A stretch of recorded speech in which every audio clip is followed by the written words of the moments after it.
Hello and welcome back, Revolutionary Thinking. So today, I thought that I'd go over the way that Chuck Todd thinks about Andrew Yang. And I just wanted to inject some of my own ideas into this interview. And here he is, the man himself. I like to call him Schmuck Todd because he really does act like a self-important schmuck. So here we go.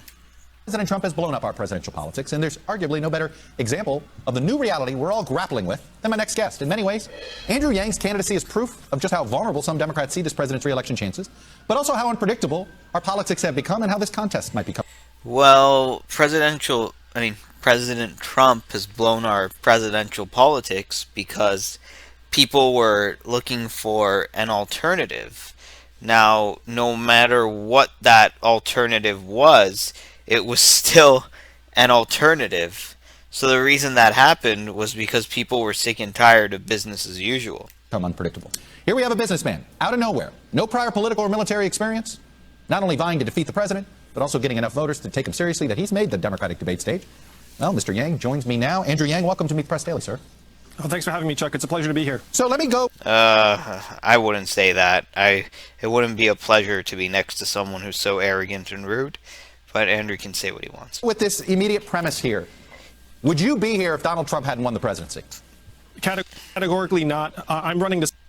I actually think that, even if Hillary Clinton won the presidency, the problems would have been still pretty bad with automation of jobs and the economy. Solve the problems that got Donald Trump elected in the first place, primarily the fact that we automated away 4 million manufacturing jobs in Michigan, Ohio, Pennsylvania, Wisconsin, Missouri, and Iowa, but I would not be running if Donald Trump were not our president today. What is it that you think the Democratic Party misunderstood about Trump's appeal 4 years ago? Well, if you were... just that the people's personal economy sucked. Remember, Donald Trump pointed out the devastation and suffering in many American communities. He wasn't alone, though. Message. He wasn't alone. Many Democrats pointed this out. Bernie Sanders pointed this out. Barack Obama pointed it out 4 years earlier. I mean, that's why. Yeah, but they pointed it out, but they weren't making these large promises of bringing the jobs back. They were just focusing on that just a little bit, and then sometimes on identity politics. The only question, he wasn't the only one. He's just the most recent one. He wasn't the only one, but he was sure as hell one of the loudest ones. Well, Bernie Sanders definitely pointed out the same thing, but if you remember the prevailing response... And exactly, yeah, Bernie Sanders did the same thing, but they screwed him in the general election, so there you have it. ...was America's already doing great. Americans heard that and did not think that the Democratic Party was truly trying to solve the problems on the ground that many Americans were experiencing. And what happened to the manufacturing workers will now happen to the retail workers, the call center workers, the fast food workers, the truck drivers. We're in the midst of the greatest economic transformation in the history of our country, and Democrats should be laser focused on addressing that reality rather than focusing on the symptom, which is President Trump. Right. In some way, though, your signature proposal doesn't necessarily solve the problem. It feels like a Band-Aid. And I say it's not solving the problem. It's a foundation where we can build something upon. The thing is that if you went fishing, and if you went fishing with your hands, let's say that there were very little fish in the ocean, but instead of going fishing with your hands, you went fishing with a fishing rod. Now, are you guaranteed to get fish with a fishing rod? No. You're not guaranteed, but you have better chances. And then when you have a fishing rod, you can get some bait. And then when you have some bait, it puts things into motion so the problem can be solved, but doesn't solve the problem instantaneously. This your signature proposal, this universal income, and I say a Band-Aid because you're basically trying to fill the gap as we figure out what the jobs of the 21st century look like. Am I being too cynical about it?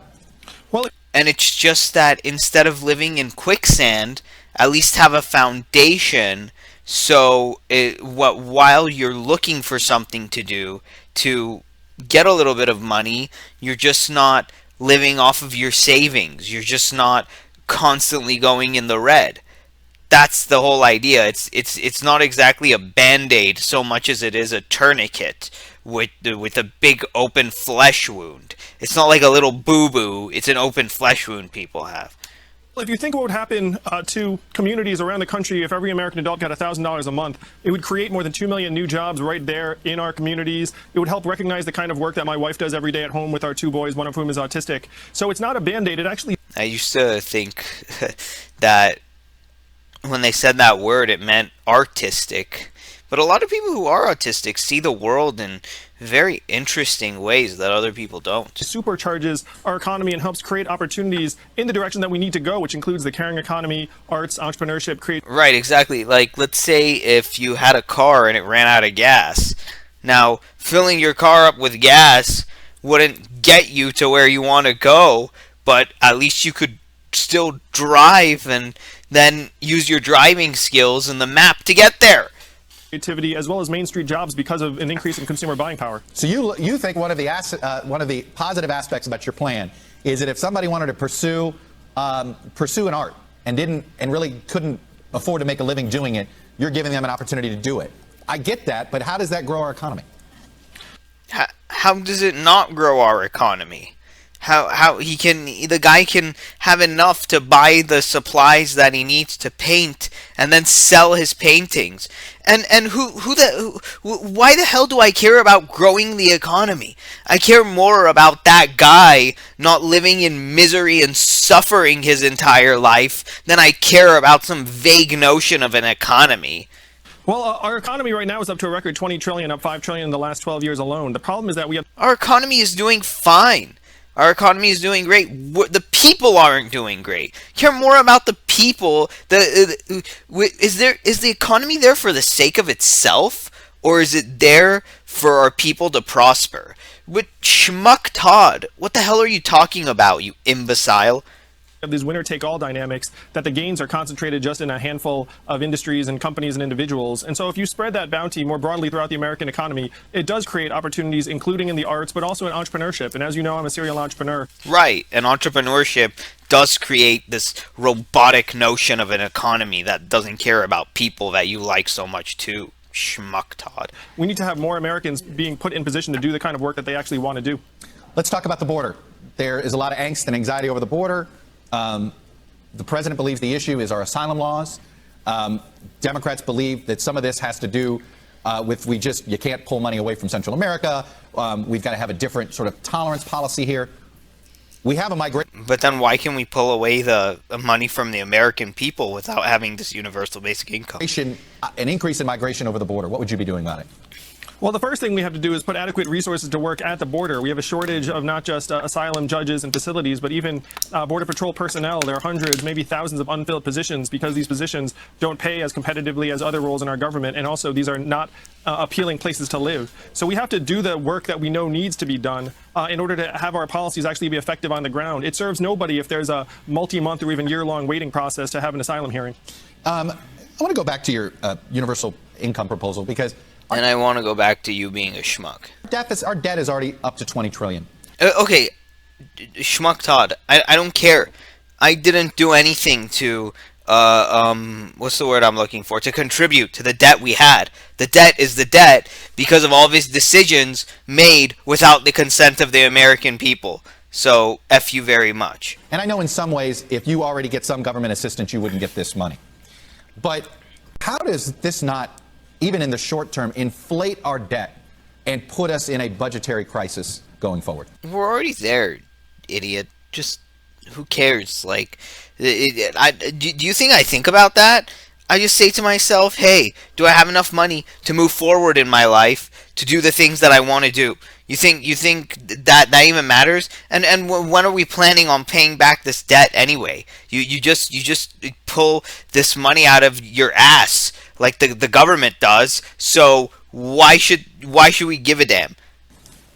Well, if you look up, Chuck, who are the big winners in this economy? It's Amazon and other trillion-dollar tech companies. And in Amazon can pay off the debt. All these big tech companies can pay off the debt if they really wanted to. They don't want to. They just want to keep it to themselves and buy whatever the hell they want. Case, they're literally paying zero in federal taxes. So you're 100% right that if you have that situation, it's going to be very difficult. So are you changing to the tax deficit. structure? You're going to change the tax structure first before you hand out these checks? Oh, we do it simultaneously, and the great thing is we'd be taking money from the Amazons of the world, put it directly into the hands of American Explain families how and that consumers. works. Yeah, I mean, Well, Jeff Bezos is going to write you a check? Oh, we're going to do better than that. We're going to get a toll with every Amazon transaction. We're going to join every other advanced economy in the world and have a value-added tax, which would give the American public a tiny slice of every Amazon sale, every Google search, every Facebook ad, every robot truck mile. That's how we prosper in the 21st century. And if you're the nominee, And like also put a tax on every, whatever Chuck makes every hour, because obviously I wouldn't mind if Chuck is taxed for he's doing such an abysmal job. He should be taxed just for me having to listen to his points. seen people push either a fair tax or a VAT tax or a national sales tax. And every candidate that has tried to put it out there, if they win a nomination, they get eviscerated because somebody basically shows, hey, look at how much it's going to cost to take your... Yeah, but they never talked about a UBI with the tax. That's the main difference. I don't care. I'm going to pay, like, let's say I want to buy, I don't know, like, the latest iPhone. It's like not even an iPhone. Let's just say I want to buy I don't know, a heater for my house. Whatever. It costs like $200. 10% of $200, $20. I pay $220 for that. And then the month comes by and I get $1,000. You think I care about $20? The $1,000 is going to quickly override it. But when Jeff Bezos buys a rocket to Mars for, I don't know, $1 million, was 10% of that? Was that like 10,000? Okay, well, I'm not doing the math right here, but yeah. And then that's, hang on a second, let me just make sure that that's what it is. Let me see. So yeah, it probably even costs more than that, doesn't it? Yeah, Jeff Bezos buys a rocket to Mars for, let me just see, for $1 million, and then that's 100,000. My bad. 100, and he pays 100,000 on something it's obviously gonna have a bigger effect on him, schmuck Todd. God, what, like, how can you be so dumb? Kids back to school now. Look at how much it's going to cost to buy everyday products. How do you beat back? He's going to exempt, like, products you need for survival, whether it be groceries or diapers for kids and things like that. He's going to tailor it to the luxury items that you don't need for survival. That works for me. Back, which has been a tried and true method politically to... And get rid of the income tax too while you're at it. Just have that VAT, and it's the income tax on the front end that hurts people the most. Just eviscerate the stupid income tax. Defeat national sales taxes, to defeat the VAT, things like this, where people see the initial bill, and I don't care what kind of But we get more at the end of the month, bonehead. refund situation you put in there. That does scare people. It only scares people who can't do math. Well, it's more than a refund, Chuck. It's actually a dividend. And for every dollar from the VAT, American consumers would be receiving $3. It would increase the buying power of approximately the bottom 92% of Americans. And Americans understand what $12,000 a year would mean for them and their families. Very, very few Americans consume enough for a mild VAT to come anywhere near counterbalancing a $1,000 dividend a month. All right, let me go back to a few other issues that you're not as focused, or certainly that we haven't been as focused on. The situation in Iran. How Well, that has gotten much worse. would you try to deal with Iran's belligerent nature in the Middle East? The biggest criticism of President Obama and the Iran nuclear deal was, okay, the good news is you got them to agree on some limits when it comes to the nuclear issue, but it did nothing when it came to them funding terrorist organizations and things like that. What would your administration do to curtail some of that bad behavior by Iran? Well, I would look to re-enter the nuclear deal. And if you look at it, even after the U.S. pulled out under the Trump administration, there are other countries that signed on that are still there. So we need to de-escalate tensions in the Iran region. Sounds good to me. You just de-escalate those tensions. I'm of Iranian descent, and I'm more worried about the economy than all of this stuff. and make it so that the Iran government's incentives are actually aligned with ours in terms of both de-escalating the nuclear development and hopefully getting them to reduce their funding of terrorist organizations in other parts of the region. You have a theory of the case on how to deal with the Trump meat grinder? It has no effect. Okay, Schmuck Todd, have you ever played Pokemon? And when you play like they're elements that have special powers against other elements, like wind against fire, water against fire, ice against against fire, and then fire against ice. Things like that. So when we're talking about Trump, it's like it's and water against electricity. It's like Trump against a typical DC politician would be like a water attack against electricity. It's super effective, like water against electricity. It's like, oh, super effective. Now water against maybe something like Andrew Yang. What would Andrew Yang be? He'd be let's see, what's wind, whatever. It's not going to be as effective. And then Andrew Yang could use the tornado attack on the water and just like blow it away. Or he's wind and Trump, but Yang is the rock and Trump is the scissor and he smashes him. Certain attacks work better on certain people, and these attacks that work on typical DC politicians will not work on Yang. You know, he has a different way of talking to the public, of talking and so does to Yang. the candidates. Why will you be different at handling the Trump style of political campaign differently than others have tried and failed at? Because he's peeling off the same kind of supporters, except the ones that are so deep up Donald Trump's behind that they can't take their heads out and look around them. And I'll show you some of those people, but that's definitely not most of them. That's maybe there's like 30%, as sad as it for me to say, of the Trump majority who will just support him hell or high, no matter what, no matter any stupid thing he does or idiotic things he says. They'll just support him. They're just blind zombies and they're just with him. But for all the people who aren't, they'll go with Yang.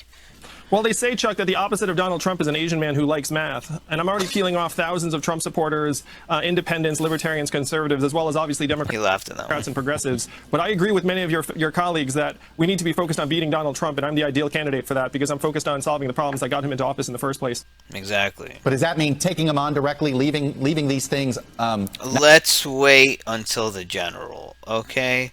Let's just wait until once Yang becomes the nominee, Trump is toast. Not letting stuff go in unanswered, or is it ignoring some of the antics? Well, it's about cutting to the heart of the matter and the truth. And I've talked to many people who voted for that's what it is. What do all the other Democrats do? They just bash Trump 24/7 and never talk about why he got there in the first place. Donald Trump, who recognize that his bluster is not serving them well. It's one reason why many Americans Exactly, his bluster isn't serving me well either. who voted for Donald Trump are looking for a different solution. And I'm happy to say that my campaign is drawing many of those voters over to our side of the aisle. Why aren't you running for a lower right here office first and maybe see if you can win and get more people to mainstream your proposals? I just say that because we ain't got time for that shit, Schmuck Todd. By the time he wants to run for a lower office, everyone is in an economic disadvantage, and Amazon and Google and all these tech giants are ruling our lives, and we don't have any freedom. You think we have time for that crap? God, what the hell? What kind of brain problem do you have?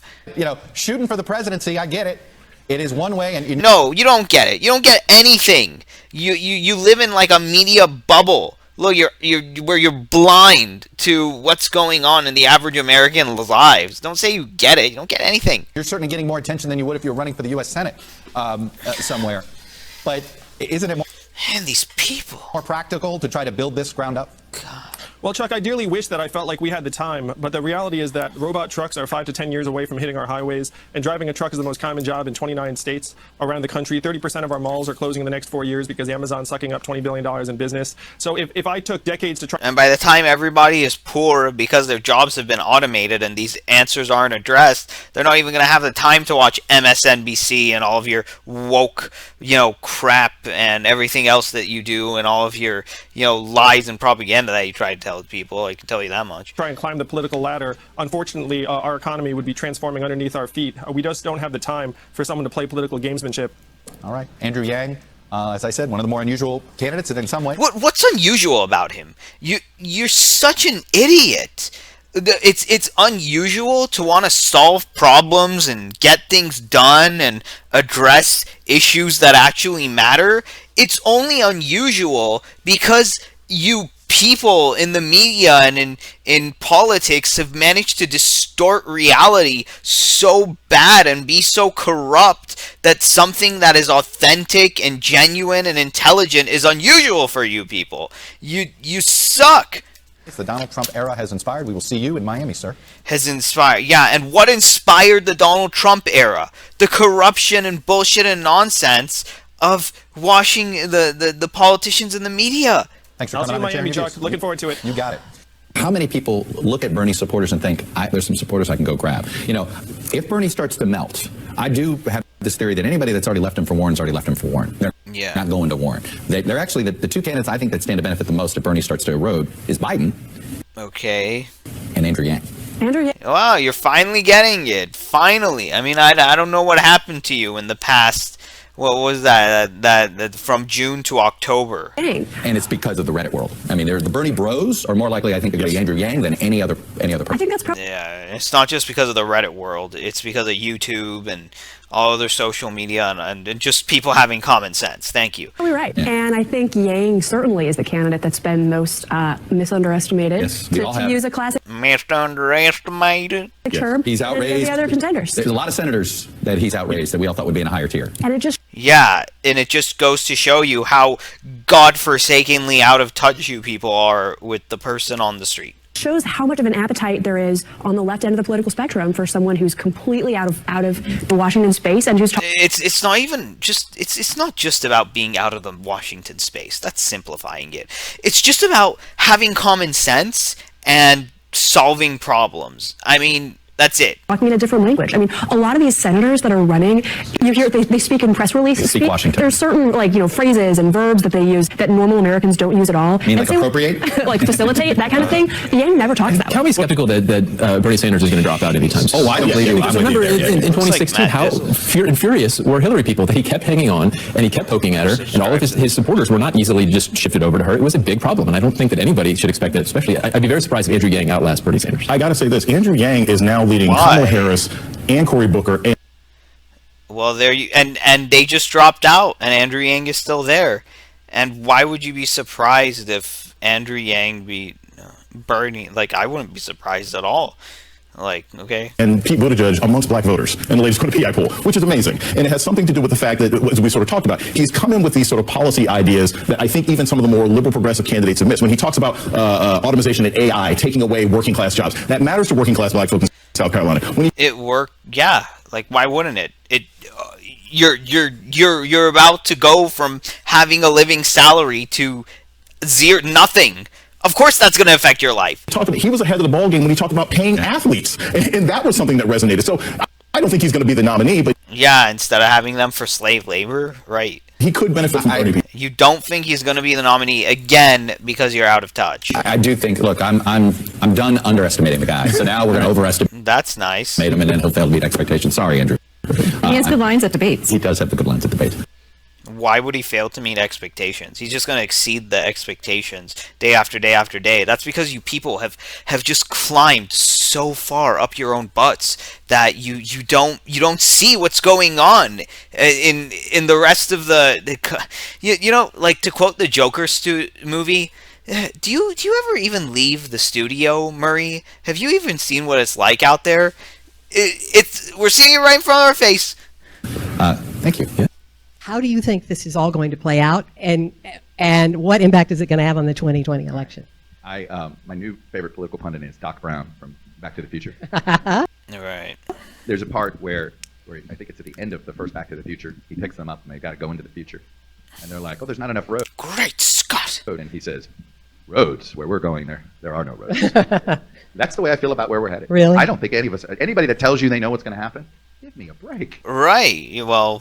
Finally, Schmuck Todd, your brain cells started firing and working now because they said the same thing with Obama. Oh, yeah, America's not ready for the first black president. Obama got there. Oh, they said the same thing with Trump. Forget about Buddy. You're never going to become president. You're just some sideshow. You're just some clown carnival barker. And he became president. So, if people tell you that, no, there's no way that this guy is going to become president, that's the guy who's going to become president. Because it happened. And this is just, it's just a pattern now. I'll say this. I think if I could make one bet right now, the only bet I'd be comfortable saying in public is I think somebody not named Warren, Sanders, or Biden will finish in the top 3 in Iowa. And that person's name is Yang. And that person will be the sort of, that person could be the candidate X that everybody's been wondering, who would be the alternative to Biden if Biden collapsed? Well, the best. There we go. Likely, and here's what I would say. Then I would, if somebody. But I'm pretty sure, Schmuck Todd, you think it's like Klobuchar or Buttigieg. He finishes third, not named Warren, Biden, or Sanders, I think that person becomes a big deal. And you don't want to fill in the blank. Well, no, I think on paper you would say there's 2 candidates. Like, just imagine like Tom Steyer wins Iowa. That would be like just stupid. Best position to be that person right now, Pete Buttigieg, financially, and I think I knew that. He plays well in Iowa. He's one of the people forget Iowa Democrats are more religious than average Democrats these days. Democrats as a whole are a little more secular, obviously, than the country as a whole. But in Iowa, many Democrats are still weekly church How does voice get so loud? goers. So is Pete. And Pete is comfortable talking about God in ways that you see the other candidates aren't. So I think. Oh, by the way, just today, Andrew Yang was part of a church choir. Pete I think Pete has a chance to really do better in Iowa because he's built for Iowa. I don't know how Pete gets past South Carolina. He's built for Iowa, whatever. I know, but that's another story. But to get out of Iowa, I think Booker has a chance to be that candidate. No, he dropped out of Iowa too. He's got a very good campaign of that sort of and the person that could be the wild card here if Bernie starts to recede is Andrew Yang. Well, there you go. Well, I guess you're not as dumb as I thought you were. Andrew Yang, wow. No, there's a. What the heck? Okay, let me just. Sorry for the. I'm not saying Andrew Yang to be a nominee or anything, but I am. Yang, there's a part of the Bernie base and the Yang base that interacts. The parts of our bases that aren't toxic. I never really seen the toxic side of Yang. I think that every campaign has its toxic side, but we're so humanity first. We're just, ready for open and honest dialogue. Some of the toxic sides of some other campaign, they don't want to talk to you. They don't even want to acknowledge your existence. They just want to attack. They just want to be like rabid dogs. It's really sick, and I'll show you what I mean. The people that haven't left Bernie for Warren haven't left Bernie for a reason. I'll let you guys decide what that reason is. They're more likely to go to Biden or Yang than they are to so Warren. you didn't. So Okay, what I would say is, I think Yang is somebody that I would not be writing off as total gadfly. Like you were. Everybody at your news station was gaslighting people into ignoring him. All the corporate media is just gaslighting everybody to ignore Andrew Yang. He may not be able to win a single primary. If you told me he finished third on caucus night, I wouldn't be floored. My next guest is someone Democrats have learned they can't ignore. Andrew. Yeah, and not only Democrats have learned that they can't ignore, MSNBC learned that they can't ignore. Yang is the child of immigrants from Taiwan, an entrepreneur, the creator of a nonprofit, a political gadfly, and most famously an advocate of something called universal basic income, which would give $1,000 a month to every American adult. He has also surprised many by outraising, outpolling, and outlasting a succession of He didn't. He surprised a lot of you in the corporate media. He has not surprised the early adopters. I saw this coming because I notice patterns, and when people say that Obama will not become president, and he does, Trump will not become president, and he does, and then they say Yang will not become president, and he will. Let's just hope that democracy still works in this country, and the DNC doesn't have too much of a chokehold. I'm crossing my fingers. Called establishment Democratic office holders that have been running for president for years. And unlike many of them, he has already qualified for at least one future debate. Andrew Yang joins me now from Urbandale, Iowa. Mr. Yang, welcome to Meet the Press, sir. like, welcome to meet the liars. It's great to be here. Thanks so much for having me, Chuck. Let me start with something Michael Cruz in Politico wrote about you after following you around. In delivering his alarming, existentially unsettling message of automation and artificial intelligence wreaking havoc on America's economic, emotional, and He's just telling the truth. social well-being, he cracks jokes of his party's presidential contestants. He's the cheerful doomsayer. That's quite an interesting. Well, it's not the artificial intelligence and the machines we should all be worried about. It's just how our institutions interact with these new developments that is a psychology of it's the psychology of scarcity that's really killing us, not the artificial intelligence and the machines themselves, but the way we see them as just destroying jobs instead of bringing us abundance. So if anything, the enemy is inside our Stone Age way of thinking when we live in a technological era. It's not the technology itself. Moniker, the optimistic pessimist, I guess is another way to put it. You accept that description? I think I'm a hard-eyed realist about what's happening in our economy, Chuck. I'm here in Iowa. Instead of being full of shit like all the people in the corporate media. Iowa, they're seeing 30% of their stores and malls close because Amazon is soaking up $20 billion in business every year and paying zero in taxes. We have to create a new way forward and rewrite the rules of the 21st century economy to work for us. But that doesn't mean we have to be necessarily very gloomy as we deliver what to me is the most important message of our time. And it's the reason why our campaign is growing and growing while other candidates are dropping out. Exactly. 4 years ago, you had a lot of candidates, including Donald Trump, who were talking about bringing jobs back, bringing this back, and you've basically said he told that's like trying to resurrect the dead. Forget about it. Just go forward. Told you this. It's not true. In fact, I think you use it as a way of saying that's why you've won over some former Trump supporters who have now seen it the way you see it on this. Is that really what we need to do? Is sort of give up on creating new jobs? I mean, are we going to be in this kind of? No, because the UBI will create jobs. It's not about thinking about creating new jobs. It's about thinking of a new way forward that won't put us in depression and scarcity, schmuck Todd. Situation over the next 30 years where we just won't have enough, we have too many people and not enough work? We have too many people and not enough good ideas. We have too many people in politics and the news who are as dumb as a sack of bricks, and that's what's leading us to destroying each other. Well, we're in the midst of the greatest economic transformation in our country's history, Chuck, but putting buying power into our hands will build a trickle-up economy and allow us to create hundreds of thousands of jobs here in Iowa and across the country, because that money doesn't disappear. It goes into local businesses and daycare services and car repairs, Little League signups. So this is the way we actually rejuvenate Main Street America, by putting the gains of the 21st century economy into our hands, where it can actually support what's happening in our families and communities every day. By the way, do you envision this being a permanent entitlement of sorts? Well, why would it be an entitlement? Do you know what I envision as a permanent entitlement? You sitting there with your stupid ideas and your non-innovative way of thinking and just having such job security when you're failing the people who are viewing your programs.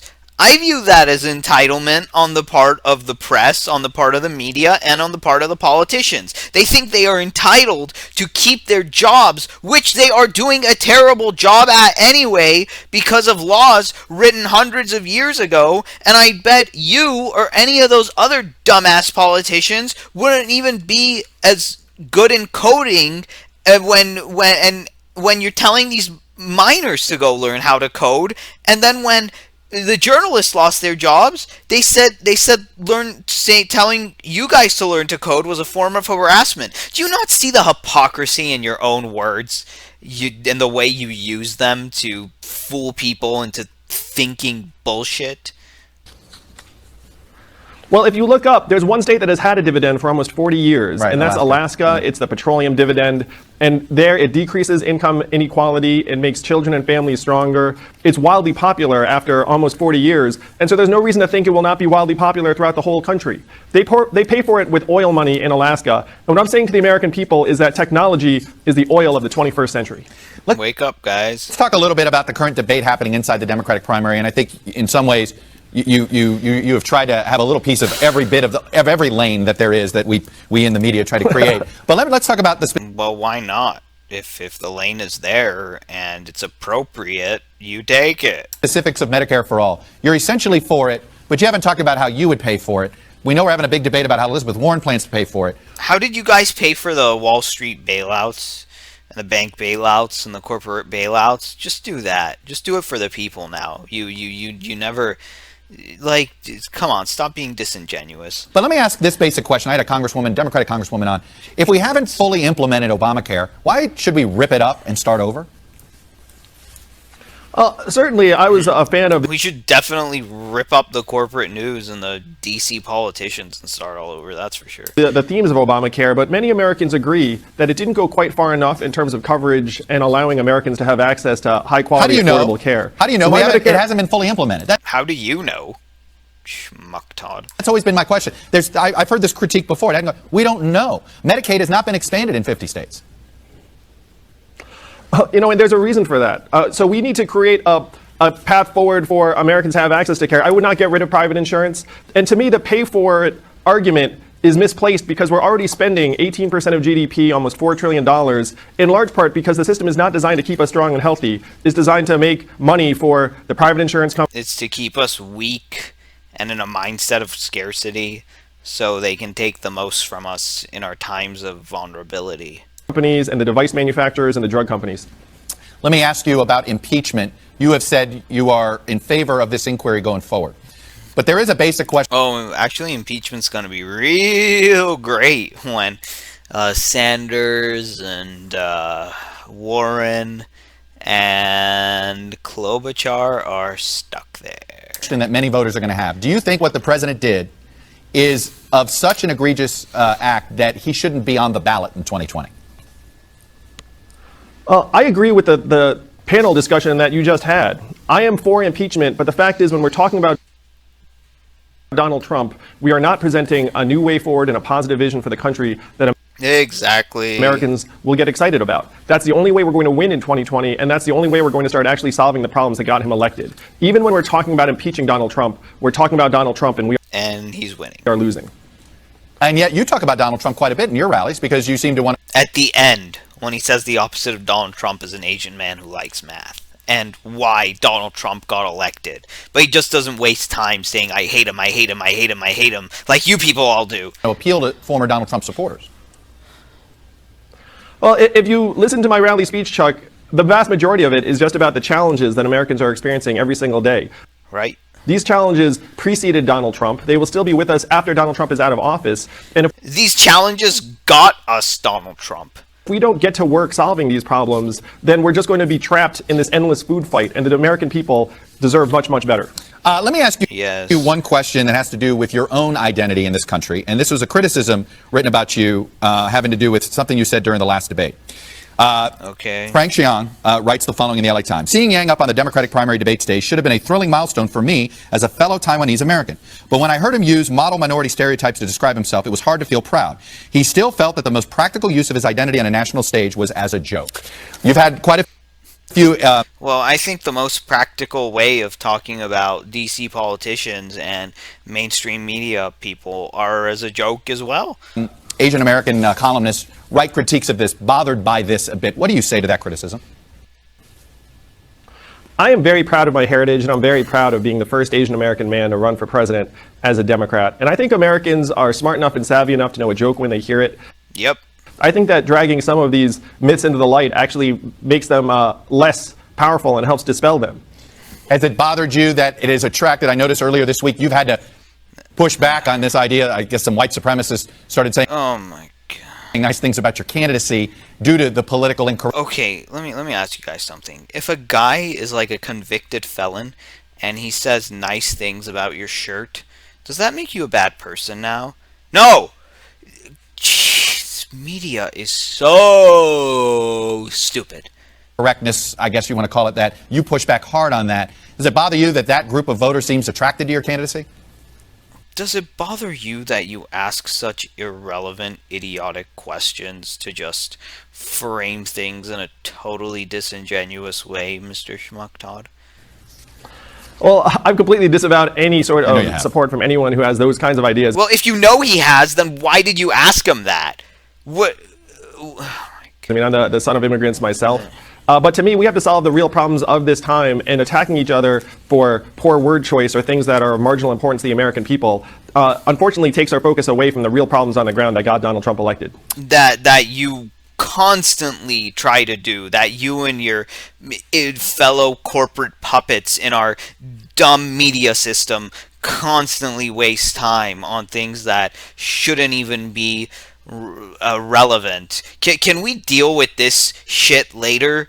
You know, let's fix this terrible economic situation that has people in survival mode and then talk about, you know, making fun of Asians or white supremacy. You stupid people. It may not be a priority for you because you're living in these air-conditioned studio rooms and you have your cushy jobs, but it sure as hell is a priority for the people who are hurting right now economically and are in a mindset of scarcity and are living paycheck to paycheck. You stupid out of touch morons.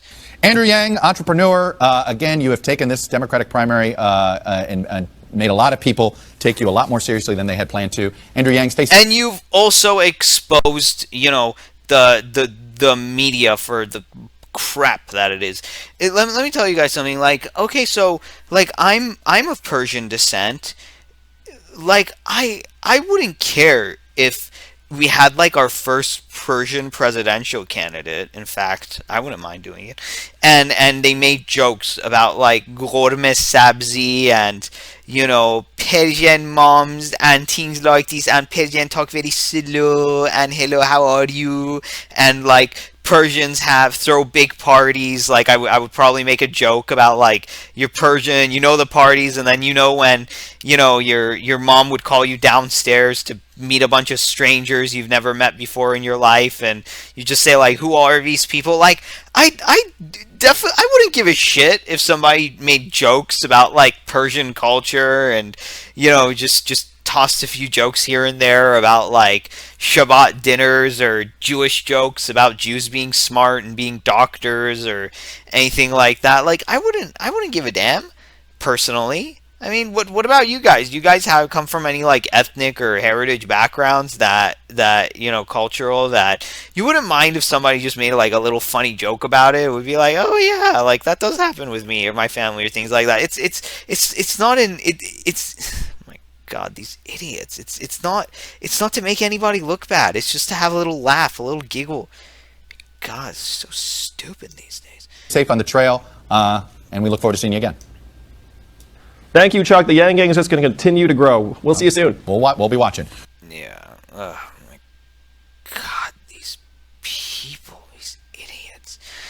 Okay, so I also want to say, like, when I was, you know, looking at some things, I was also like thinking of the day when, you know, Obama would not be the president anymore. And when Obama was the president, I really didn't like him that much. Later, I actually campaigned for Romney. Long story. I don't like Romney anymore, and I think he sucks. But yeah. So then when Trump won the we knew he was going to be president-elect in November. I was just counting down the days to when Obama would leave.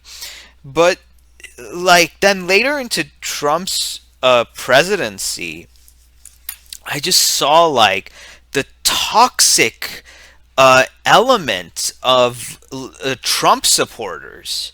Look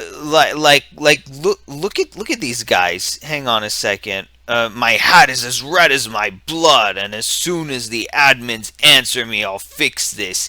It's like, whoa, beautiful hat. It's like these people are so like yeah, Yang Gang is this, and they don't know how to have a conversation. They just attack and say and not want to listen to other points of view and get angry and pissed off, and they're racist. So I learned that both sides have their like toxicity and their sickness, and they're really like the level of how toxic people in the Trump camp get is, it's really disgusting. I mean, I mean, even for me, I mean, I support Yang now, but I can call him out if he does something stupid.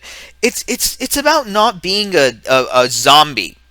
It's about having a mind of your own. You can admire someone in the limelight, whether it's celebrity or political, but then you know that the zombies, the worst type of people, who can never think for themselves, who can never disagree with some public figure just because they like him. These people are the worst, stupidest people ever. Like, even me, look, Yang likes pizza, okay? So let me just play this. Pizza, pizza. I like that pizza pie. I like that pizza one. Pizza guy. I want that pizza, pizza. Okay. I want that pizza pie. That pizza, Okay, pizza. what did I think of that? I just thought it was extremely cheesy. But I guess pizzas are cheesy. They come with a lot of cheese. But yeah, okay, Yang did that. Am I like fawning over it? Am I going like, oh yeah, that's Yang. He made a cheesy little song about pizzas. And no, I kind of thought it was kind of, I don't know, it was kind of pathetic.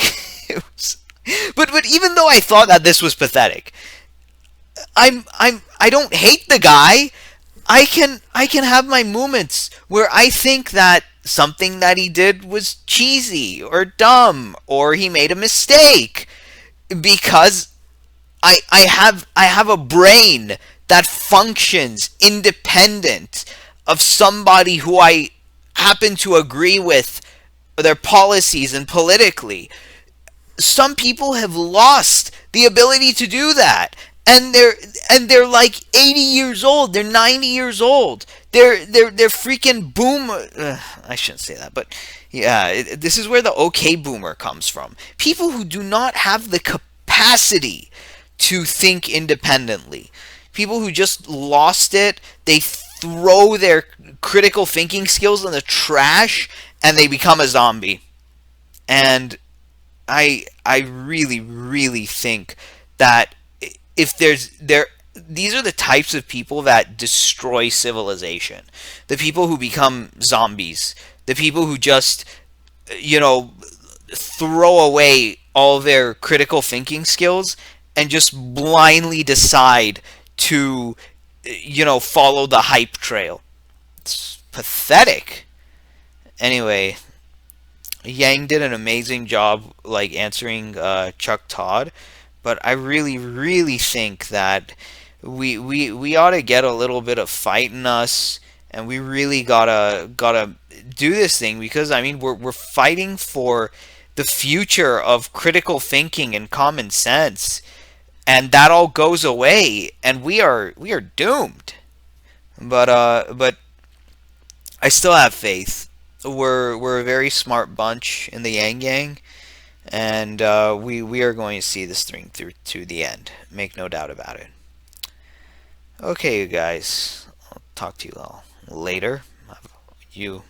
Hope you have a great rest of your day, night, or wherever you happen to be, whatever time you are.